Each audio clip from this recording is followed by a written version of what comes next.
SC. Verma simple harmonic motion का numerical 37. The maximum tension in the string of oscillating pendulum is double of the minimum tension. Find the angular amplitude.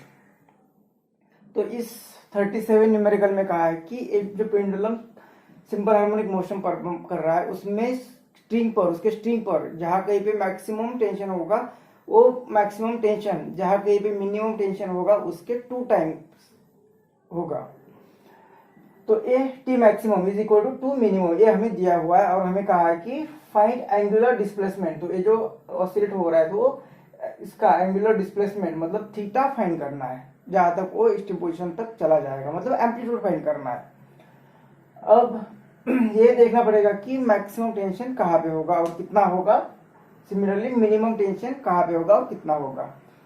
तो string पर जो tension आ रहा है, string पर tension किसके कारण आ रहा है, तो ये जो बॉब होगा उसका वेट डाउनवर्ड डायरेक्शन में लग रहा है तो इसके कारण भी आ रहा है। और ये ऑसिलेट हो रहा है मतलब उसे वेलोसिटी है और वेलोसिटी होने के कारण वो जो ऑसिलेट हो रहा है मतलब कर्व में मूव हो रहा है तो उसके कारण बाहर की डायरेक्शन में सेंट्रीफ्यूगल फोर्स भी लग रहा है। तो वो सेंट्रीफ्यूगल फोर्स भी इस डायरेक्शन में लग रहा है और वो कितना होता है mv²/r।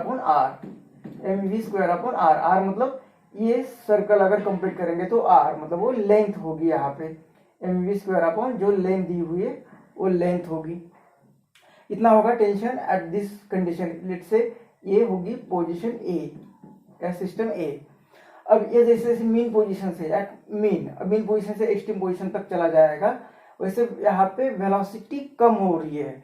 वेलोसिटी कम होगी तो यहाँ पे एक्सट्रीम पोजीशन पर तो वेलोसिटी 0 ही बनेगी, वो रुक जाएगा, मतलब ये पूरा ये फैक्टर ही कम होगा, मतलब टेंशन कम होता चला जाएगा। अभी mg भी क्या होगा कि mg डाउनवर्ड डायरेक्शन में होता है।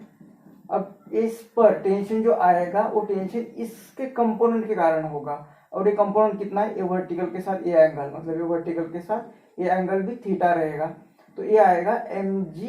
अब ये mg का एडजेसेंट साइड मतलब ये आएगा mg cos थीटा, मतलब इतना ही फोर्स के कारण यहाँ पे टेंशन होगा, मतलब ये मिनिमम यहाँ पे टेंशन होगा। तो ये जो टेंशन है वो मिनिमम टेंशन होना चाहिए और यहाँ पे वेलोसिटी मैक्सिमम होती है और ये वेट भी यहाँ पे थीटा cos थीटा 1 होगा, cos थीटा 1 होगा तो ये mg मतलब ये यहाँ पे होता है तो यहाँ पे मैक्सिमम टेंशन होना चाहिए तो ये होगा मैक्सिमम टेंशन। तो हमें जो गिवन कंडीशन है कि T maximum is equal to 2 minimum, तो इसमें अगर हम वैल्यू पुट करेंगे ये वाली और ये वाली तो हमें टी मैक्स मतलब ये हमें क्या करना है कि ये इक्वेशन यूज करना है, T max is equal to 2 times T minimum.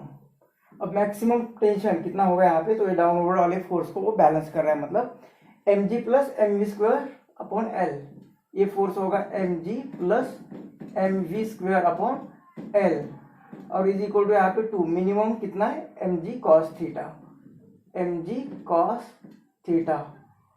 अब ए mg और v, m तो चला गया हर जगह से और ये v वेलोसिटी कितनी होगी, तो यहाँ पे वेलोसिटी अब ये एक्सट्रीम पोजीशन से ये नीचे नीचे आ रहा है और यहाँ पे वेलोसिटी बढ़ती जाएगी।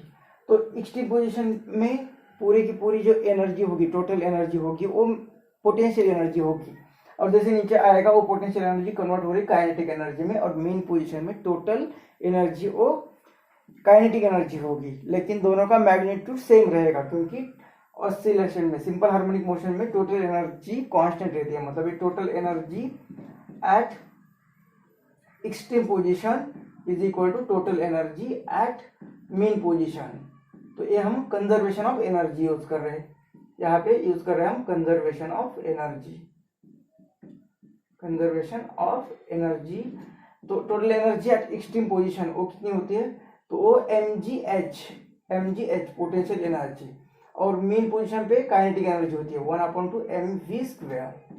अब ये h मतलब क्या, तो यहाँ पे था पेंडुलम, अब ये ऐसे ऐसे करते ये ऊपर चला जाएगा, मतलब यहाँ का पेंडुलम यहाँ पे आ गया, मतलब इतनी हाइट उसने रेज की है, इतनी हाइट उसकी बढ़ गई है, मतलब वो पोटेंशियल एनर्जी के कारण बढ़ रही है। अब ये जो हाइट बढ़ रही है मतलब टोटल यहाँ पे लेंथ जो थी वो L थी, ये टोटल लेंथ L मतलब ये लेंथ L। अब इसका एक प्रोजेक्शन मतलब ये कितना होगा, ये होगा L cos थीटा, ए अगर एल है तो ए होगा एल कॉस थीटा। अब टोटल लेंथ एल होगी और ए एल कॉस थीटा है तो एच क्या होगा, एच होगा एल मतलब टोटल लेंथ, इसमें से यहाँ तक की लेंथ माइनस करेंगे मतलब एल कॉस थीटा माइनस करेंगे तो ये हाइट मिल जाएगी एच। तो एच मिल रहा है हमें एल, ब्रैकेट बाहर लेते हैं तो 1 माइनस कॉस थीटा। तो ए वैल्यू यहाँ पे पुट करेंगे तो एम जी, एच के जगह पे ए पुट करेंगे एल और ये 1 minus cos theta is equal to ये 1/2 एम वी स्क्वायर। ये एम गया मतलब वेलोसिटी कितनी मिल रही है यहाँ से, v is equal to v square is equal to मिल रहा है, एक 2 यहाँ पे हो गए तो 2g एल और ये 1 माइनस कॉस थीटा।